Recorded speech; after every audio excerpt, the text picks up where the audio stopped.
પણ વધારે વાતચીત કરીશું. આપણા ગેસ્ટ આપણી સાથે જોડાયા છે, અમારા एडिटर पर हमारे साथ जोड़ाई गए थे.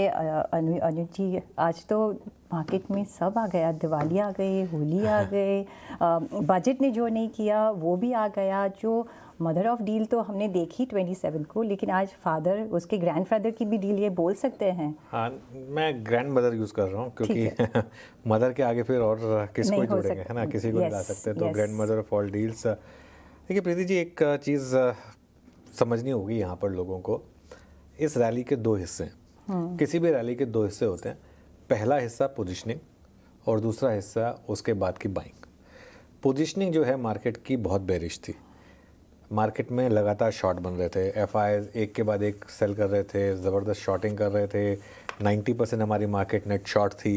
सबसे ज़्यादा शॉर्टिंग हुई थी कुछ बड़े स्टॉक्स में. तो पहला जो हाफ प्ले आउट होता है वो होता है शॉर्ट कवरिंग का. ये जो आप देख रहे हैं शॉर्ट कवरिंग है. ये शॉर्ट कवरिंग आज में ख़त्म हो जाएगी. आज में भी लास्ट आवर तक ख़त्म हो जाएगी. उसके बाद आज के लास्ट आवर के बाद और कल से फिर मार्केट में वापस फंडामेंटल्स टेक ओवर करेंगे. फिर आपके वही ग्लोबल क्यूज़, फिर वही आपके एफआई की बाइंग या सेलिंग, फिर वही आपके अर्निंग सीज़न, इन सब पर नज़र रहेगी.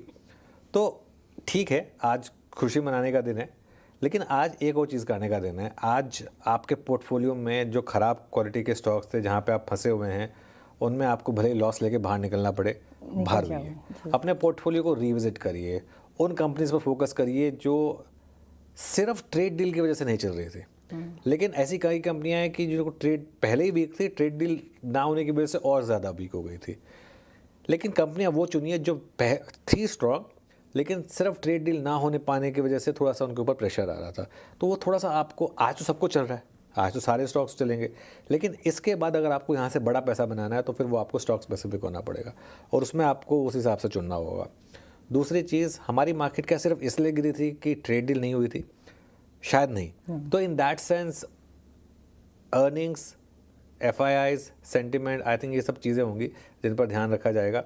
लेकिन खैर, आज ये सब बातें करने का दिन नहीं है. आज तो ऑब्वियसली जश्न मनाने का दिन है. 50% टैरिफ से हम 18% पर आ गए. एक बहुत बड़ी जीत है क्योंकि हमारे जितने भी नेबरिंग नेशंस हैं उनके मुकाबले सबसे कम टैरिफ पर हमने डील की है. जी. तो यस, आज सेंटिमेंट्स तो बहुत अच्छे होंगे. और जो जैसे आपने कहा कि अगर कोई ख़राब स्टॉक है तो आज निकल जाओ, क्योंकि बहुत अपॉर्चुनिटीज़ मिलेगी. कहाँ भी निवेश करेंगे हम? कहाँ निवेश करेंगे? देखिए, मेरा ये मानना है कि निवेश आप करें अभी भी उन कंपनियों में जहाँ पर अर्निंग्स बहुत स्ट्रॉन्ग है और थोड़ा सा वैल्यूएशन का कंफर्ट है. आज की ट्रेड डील के बाद अगर आप चाहें तो कुछ कंपनियां ऐड कर दें जिनमें डोमेस्टिक और ग्लोबल दोनों का तड़का है. जैसे कि अब ये ऑटो एंसिलरी हैं अच्छी वाली, भारत फोर्ज, मदरसन सुमी, उनो मिंडा, इस टाइप की जो कंपनियां हैं जहाँ पर काफ़ी करेक्शन आ चुकी थी क्योंकि वो ट्रेड डील नहीं हो पा रही थी. मेरे ख्याल से वहाँ फोकस कर सकते हैं. आई थिंक बहुत ही सेलेक्टिव ईएमएस कंपनियां जो इलेक्ट्रॉनिक मैन्युफैक्चर, क्योंकि यहाँ बड़ी करेक्शन आ चुकी है. चाइना प्लस वन थीम से रिलेटेड कई ऐसे स्टॉक्स होंगे जिन पर अब आप चाहें तो थोड़ा सा फोकस कर सकते हैं. ईएमएस उनमें से एक होगा. कुछ सेलेक्टिव आपकी डिफेंस कंपनियां, कुछ सेलेक्टिव आपकी केमिकल कंपनियां, इन पर फोकस करें. और एक चीज़ जो मैं कहता हूँ ना, इंडिया में इन्वेस्ट करें. मतलब निफ्टी का ETF, मैंने हमेशा एक चीज़ कही है, जितनी बार मार्केट गिरती है मैं हमेशा उतनी बार एक चीज़ बोलता हूँ कि निफ्टी के ETF में और बाइंग करें.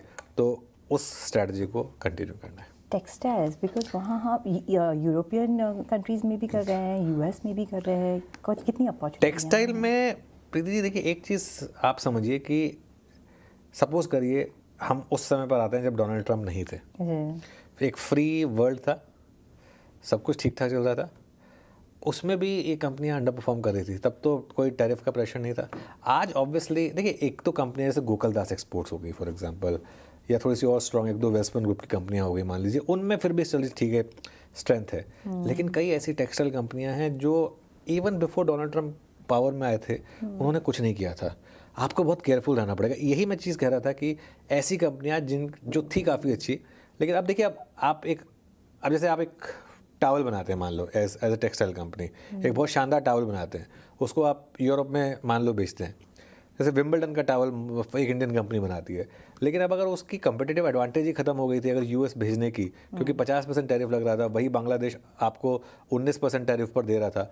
अब आज की डेट में अगर वापस हमारा 18% टैरिफ हो जाएगा तो फ़ायदा होगा हमको. लेकिन उसमें ना आप इसका सबसे अच्छा तरीका पता क्या होगा, अगर आपको टेक्सटाइल कंपनी चुननी है ना, वो चुनिए जो इवन डोनाल्ड ट्रंप आने से पहले जो अच्छा कर रही थी, जिनकी फाइनेंशियल परफॉर्मेंस अच्छी थी, लेकिन जिनके फाइनेंशियल परफॉर्मेंस पे पिछले 1-2 क्वार्टर में डेंट लगा क्योंकि ये ट्रेड डील नहीं हो पा रही थी इस वजह से।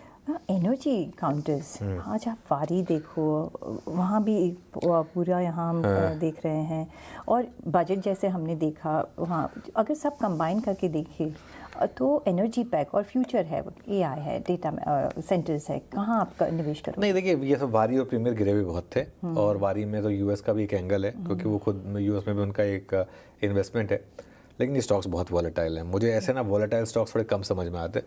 मुझे ना स्टॉक्स वो अच्छे लगते हैं जो ख़राब मार्केट में भी आउट परफॉर्म करें, क्योंकि फिर वो अच्छी मार्केट में वो ज़बरदस्त आउट परफॉर्मेंस दिखाते हैं। तो एक तरीका ये होगा। एनर्जी में मेरे ख्याल से कुछ कंपनियां हैं जैसे सीजी पावर है, हिटाची है, जो थोड़ी सी डेटा सेंटर से भी रिलेटेड हैं कंपनियां।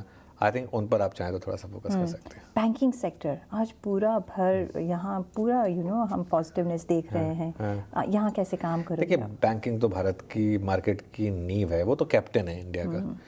अगर कैप्टन नहीं आउट परफॉर्म करेगा तो टीम कैसे आउट परफॉर्म करेगी? तो कैप्टन का चलना बहुत ज़रूरी है, और इसके लिए बैंकिंग में बस एक चीज़ होगी, अगले 3-4 दिन में मैं एक चीज़ देखना चाहूँगा, आईसीआईसीआई बैंक और एचडीएफसी बैंक क्या कर रहे हैं। क्या वापस एफआई की सेलिंग आ रही है, या अब ये स्टॉक्स जो हैं यहाँ से आगे चलने को तैयार है? अभी ये जब ये ट्रेड डील हो गई है और साइन हो गई है, एफआईएस की वापसी का कैसे हम देखेंगे रूट मैप? देखिए, अभी टफ है थोड़ा सा, बहुत ज़्यादा एक्साइटेड ना हो सकता है कि एक आध दिन बाइंग आ जाए, लेकिन एफआईआईस के पास क्या होता है कि एवेन्यूज़ बहुत ज़्यादा हैं। हम तो को यहीं पे इन्वेस्ट करना है तो हम तो यहीं पे ऑप्शन ढूंढते हैं। एफआईआईस के पास ऑप्शन है, मार्केट्स हैं ऐसी जो 28, 30, 35, 40% चल रही हैं, तो वहाँ इन्वेस्ट कर सकते हैं। आज की डेट में भी अगर आप देखें तो हम कुल मिलाकर निफ्टी पर 3% ऊपर है मेरे ख्याल से, है ना। तो एक्चुअली अगर बहुत बड़ी बुलिश मार्केट टाइप में अगर इस तरीके की न्यूज़ आए, इतना ओवरसोल्ड मार्केट, तो टेक्निकली सर्किट लग जाना चाहिए था, तब आते हैं एफआईआईस। एक बार एफआईआईस को क्लियर हो जाए। अभी भी मैं एक चीज़ और कहूँगा, आज की क्लोजिंग देख लें। अगर आज की क्लोजिंग, बहुत ज़रूरी है क्लोजिंग का 25,800 के ऊपर होना। 25,800 के ऊपर क्लोजिंग होना बहुत ज़रूरी है। अभी हम 25,857 पर हैं, क्योंकि बीच में हम एक बार उसके नीचे आ गए थे, 25,641 तक चले गए थे, वहाँ से रिकवरी आ गई। अब एक चीज़ आप एक चीज़ कर सकते हैं, आज का लो जो है 25,641, अब वो आपके लिए सिस्टम ड्रिवन एक स्टॉप लॉस हो जाना चाहिए।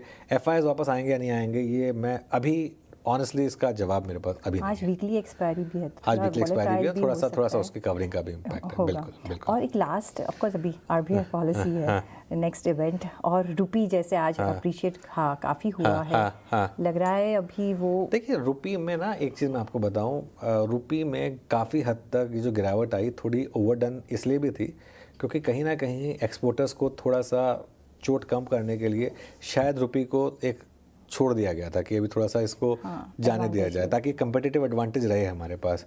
अब क्योंकि डील हो गई है, उतने कम टैरिफ पर हो गई है, अब मेरा मानना यह है कि करेंसी पर अब आप धीरे धीरे ग्लोबल डॉलर जो वीकनेस रही है उसका एक इम्पैक्ट देखेंगे। शायद 87-88 की तरफ एक बार करेंसी जाए, पॉसिबल रहेगा। जी, बहुत शुक्रिया अनुज जी हमारे साथ जुड़ने के लिए। यस,